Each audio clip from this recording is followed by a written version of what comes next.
Hello everyone, Eileen Godwin here. Thank you for being with me today on my YouTube channel. It's a bit overcast outside, but hopefully the sun will come shining through. But I'm crafting, so all is right with my world. I'm going to share this video tutorial with you today. And as you can see, it's the beautiful ginkgo leaves, and the stamp and the stencil are from Clarity Crafts. Right, without more ado, let's go. I have a blending mat here, and that's quite important because I want to blend the inks through the stencil, and I use a blending mat to spread them out so that they're not too thick and therefore won't go underneath the stamp, because they might do if the ink is a bit too runny or too thick. So I'm adding a layer at a time, blending out on the mat. I've got a piece of super smooth cardstock from Paper Mill Direct, and the size of that is 11 centimetres by 11 centimetres. I'm going to pop that down, and then using the A5 mask stroke stencil from Clarity Crafts of these ginkgo leaves. So this is the A5 stencil. Just going to position that roughly around about there, I think. Oh, I need my, that would help. I need my magnet, so I therefore need my Misty.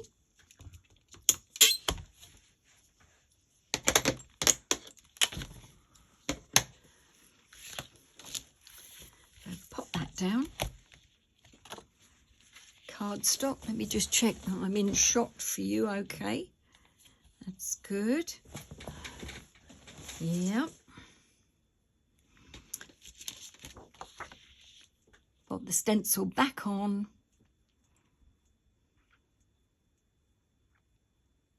Like so. I'm trying to be a bit picky here. I think I've got to go with the flow. So pop it down there. If it isn't exactly the same, it's not the end of the world, is it? So pop that there. And I've got a couple of makeup brushes and some Archival inks. I have a prickly pear, beautiful blue night sky, and olive, all archivals. Starting off with the darker of the green, blending it out onto the mat and down a bit more. Archival isn't as fluid as other inks, so chance of it running underneath the stencil are less than other inks that are more fluid. So just popping a bit of the green down, coming down a bit, easing pressure off the brush because I don't want it to be too dark.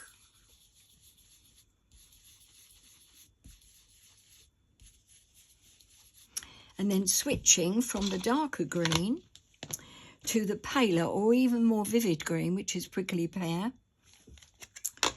Keep the brush same, not going to hurt it. Blending out the ink again, and then over to the right hand side of your leaves with this one, blending it in. Nice bit of contrast. And then coming down here.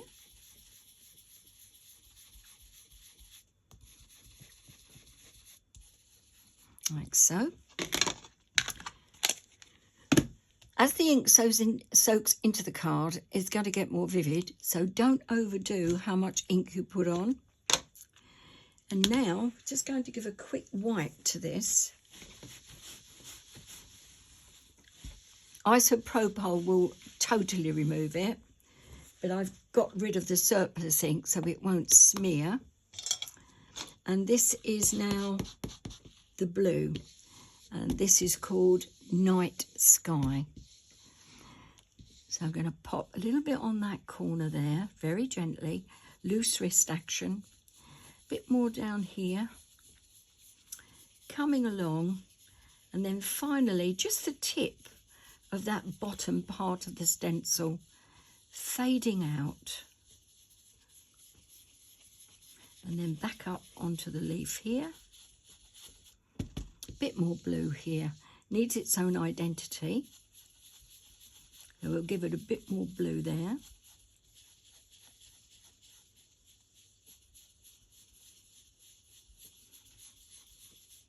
And a bit more blue here, I think.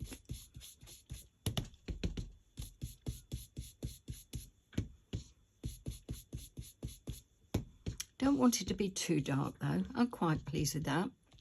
So let's go for that, shall we? That's nice. And it's getting stronger, the colours, as that ink is soaking into the cardstock.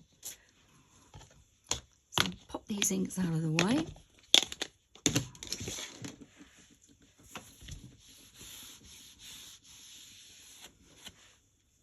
Actually, don't need this blending mat anymore, so remove that. And then on to the stamping.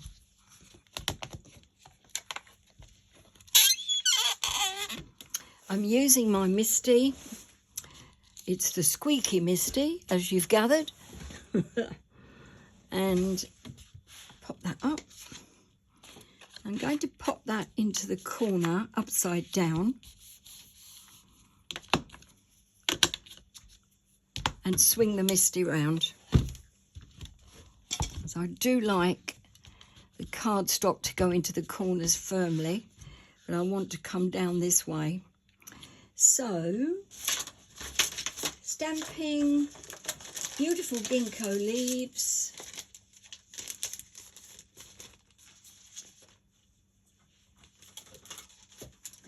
And it's from this A6 set here. I'll pop that down like so. So that top leaf is sort of in there. And then I think, it doesn't really matter if it isn't exact, but I think that's about it. That will do nicely anyway. Over we go.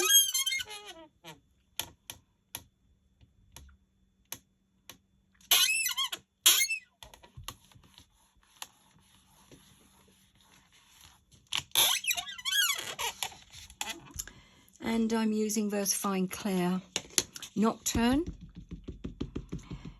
I only want to give it one application, so it's got to come out right, this one. If you add too many layers of ink, one after the other on these ginkgo leaves, they don't look so good. So it needs to be a one-off to allow you to see the full image of the stamp without it being too dark and too black. Over we go. And I have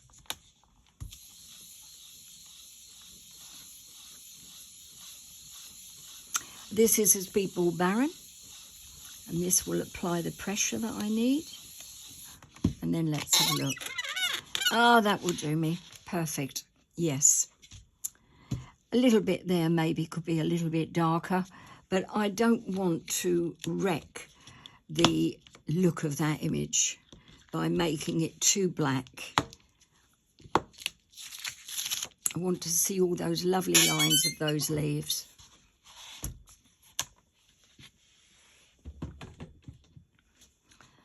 So that's that. Now this is down a little bit more than this one, but I'm not too bothered about that. Can still put the circles in that I want to do, and they're going in next.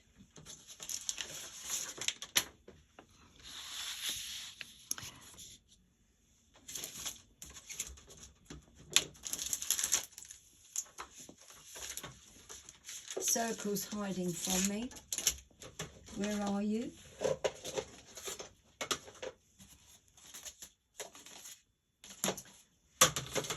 Come on, where are you? Always the way, isn't it? Oh, here it is, right at the bottom of the box. Right, so I'm going to pop this circle there, like so. And I'm using, whoops, a Letter It fine liner from Ranger, and this nib is 09, so it's called Letter It. It's a fine liner from Ranger, black pigment ink pen, I would imagine. I'm going to pop that down there and just draw around it. Not going to close the circle. Okay, so you've got semicircle, not closed up. It's just to add interest, and then a little bit more here.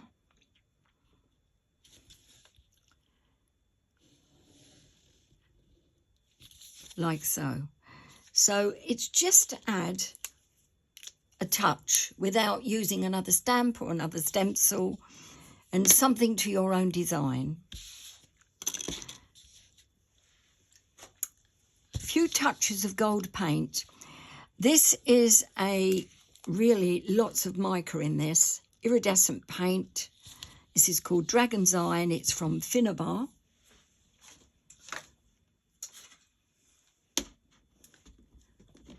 And I'm also using it with an embossing tool so that I can add the paint, which I've stirred earlier on.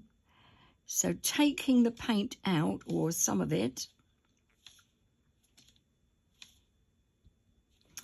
and then I'm just going to add some dots.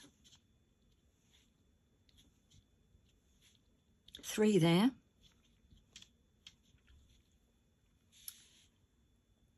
1, 2, 3 there. Just random. You put them where you want. 3 there. Where else shall I pop this? Oh, yeah. Now, this line here, I need it to come down a bit more. Oh, no, changed my mind. I'm not going to risk it. To get that line down a bit, I would need to put this down, and I'm going to go over the gold. And I thought, no way, Jose, I'm not doing that. So, or no way, Pedro, as they say on the telly. So I'm not doing that. So back to the dots, and I won't close that line down on this occasion. 1 there. 3 there. So that's, actually, I could close these up. That's better. 5 on that one. 5 on that one. 3 on the others. It's different each time. You just do whatever you want to do. Close that up.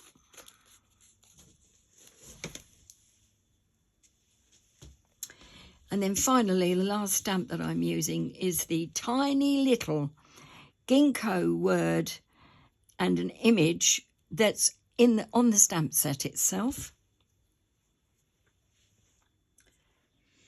Black ink.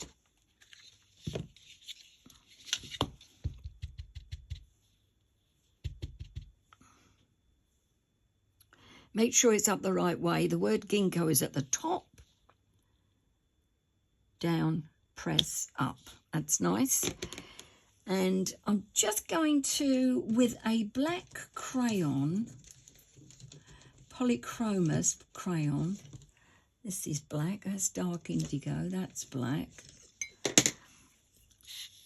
This tiny little area here looks that I've missed with the stamping. Just needs to have another little bit of black put in. But I'm going to use a crayon and on this because I've got far more control.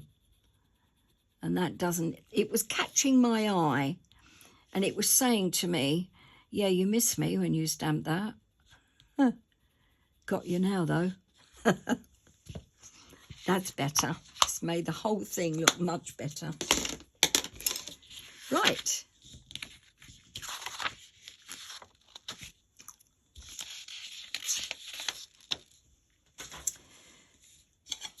black Sharpie pen, finishing touches.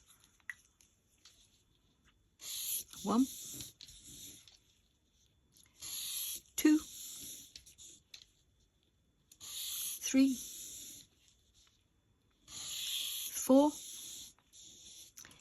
and then I'm going to use an A4 sheet of Paper Mill Direct Super Smooth Ivory card